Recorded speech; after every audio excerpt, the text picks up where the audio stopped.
ගෙදරත් යට වෙලා තිබෙන්න මට යන්න බැරි වුණා. ඊට මම අද උදේ යනකොට එතුමිය කිව්වා ඔක්කොම දෙන දේවල් දෙන්නම් කියලා. මොකද හරි පැහැදිලි විස්තරයක් නෑ මට. ලිඛිතව මොකුත් නෑ. මගේ නමක් ගමක් එනවා ජනක සම්බන්ධ. දැනන මම සාලියා ප්‍රදේශයේ තමයි පදිංචි. මගේ මේ ව්‍යාපාරික ස්ථානය මම ණය මුදලක් ලබාගෙන තමයි පටන් ගත්තේ. එතකොට ලොකු ගම් වතුරක් ඒ කියලා මම කවදාකවත් හිතුවේ නැහැ. නමුත් මගේ තියෙන මුදලේ හැටියට මම මේ ව්‍යාපාරික ස්ථානය සාමාන්‍ය මට්ටමට බ්ලොග් වලින් බැඳලා සාමාන්‍ය මට්ටමට වහලේ ගහගත්තා. මේකේ පළවෙනි ගෞරවෙ හිමි වෙන්න ඕන මේසන් බාස් අපේ මේ ඩග්ලස් අයියටයි දුමින්ද මහත්මයාට තමයි හිමි වෙන්න ඕන. ඒ වගේම මේ අවස්ථාවේදී මට අපේ ග්‍රාම සේවකතුමිය මම හම්බෙන්න ගියා. ඒ නිසා මේ මම දවස් දෙකක් විතර මට ප්‍රමාදයක් වුණා. මගේ අසනීප තත්ත්වයක් නිසා මගේ ගෙදරත් යට වෙලා තිබෙන්න මට යන්න බැරි වුණා. ඊට මම අද උදේ යනකොට එතුමිය කිව්වා ඔක්කොම දෙන දේවල් දෙන්නම් කියලා. මොකද හරි පැහැදිලි විස්තරයක් නෑ මට. ලිඛිතව මොකුත් නෑ. මගේ නමක් ගමක් එන්න තිබුණෙත් නෑ. ඒ කියන්නේ ඔයා මෙහි පදිංචි නැති හින්දා ඔයාට මොකුත් ආධාරයක් දෙන්න බෑ කියනවද? කියලා කියනවා. ඊට පස්සේ මම එතුමිය හම්බුනාට පස්සේ කිව්වා මගේ ව්‍යාපාරික මට්ටමින් මොනවාරි ආධාරයක් කරන්නම් කියලා. මට ඒකත් අවිනිශ්චිතයි ඇත්තටම. ආයි කියන්නේ දැන් මේ ගොඩනැගිලි හානියට දෙනවා නම් ඒවා පසුව ලැබෙයි කියන කතාවද කියන්නේ? ලැබෙයි කියලා තමයි කියන්නේ. ඒක ස්ථිරත්වයක් නැහැ. ස්ථිරත්වයක් නැහැ. දින 20 වකවානුවක් මොකුත් නැහැ නේ. ඉතින් අපිට පැහැදිලි නැහැනේ.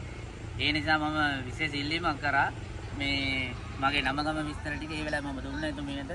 ඒ විස්තර ටික අනුව මට මොනවද දැනුම් දීමක් කරන්න කියලා. ඔව් දැන් ඇත්තටම ජීවිත 69 බේරුනේ වාගේ වහලේ හින්දානේ. ඔව් ජීවිත 69 බේරුනේ මගේ වහලේ නිසා නැත්නම් රජයට මහත් අපේ ශ්‍රී ලංකා වාසීන්ට මේක ලොකු දරා ගන්නම බැරි ලොකු ඛේද වාචකයක් කරලා රජයට ලොකු අපහාතයක්කට තිබ්බනේ. නේවිගේ 3 දෙනෙක් නිසා බේරගත්තත් උපරිම බේරගනි මෙතනදී මේ ගම් වතුර යන 10 දෙනෙක් උපරිම බේරගනි. ඉන් එහාට 50ක ප්‍රමාණයකට 50ක 55ක 60ක ප්‍රමාණයක් මේ ජීවිත තේරම විනාශ වෙලා යනවා.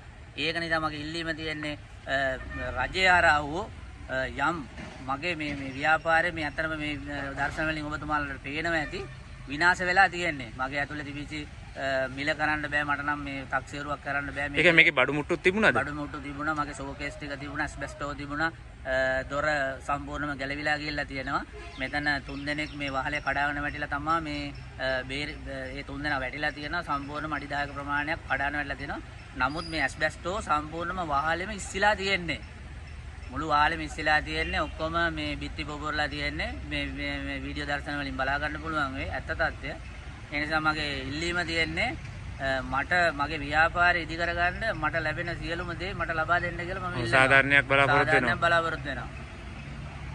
ඔව් දැන් මේ බැරි වෙලා හරි මෙතන වහලේ නොතිබුණා නම් ඇත්තටම නේවිගේ බෝට්ටුවෙන් අරගෙන යන්න තැනකුත් නැහැ. කිසිම අනිත් ඔක්කොම යට වුණා නේද? අනිත් ඔක්කොම යට වුණා. ජීවිත සියල්ලම විනාශයි. ඒ කියන්නේ දැන් ගොඩක් දුර ගෙන්නත් බෑ හැඩපාරත් එක්ක. හැඩපාර වැඩි. මේ ළඟ හින්දා බස් එකෙන් ගිහලා මේ බස් එක උඩින් ගෙනල්ලා මෙතෙන්ට දාගන්න පහසු වුණා.